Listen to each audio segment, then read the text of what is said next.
कोळंबी छान स्वच्छ धुवून घेतली आहे.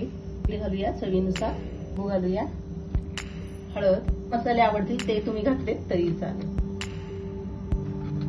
आलू लसणाची पेस्ट 1 चमचा मिक्स करून घेणार आहोत. तर छान लावून घेतले. आपण हे अर्धा तास ठेवून देणार आहोत. अर्धा तास ठेवलं आहे. आता ह्यामध्ये आपण अंड घालणार आहोत.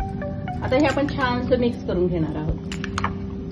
आपण त्याच्यात थोडंसं कॉर्नफ्लॉवर घालणार आहोत, थोडा मैदा घालणार आहोत. मिक्स करून घेतलंय, तापलंय. आपण कढीपत्ता टाकून घेतलाय आणि ते हे केले. आता हे व्यवस्थित एक एक छान पीसेस घ्यायचे आणि आपले फ्राय करायला ठेवायचे. एक बाजू होऊ देऊया आपण. आता 2-3 मिनिटं उलट पलट करून दोन्ही बाजू तळून घ्यायचे आहे. छान तळून झालेले आहे.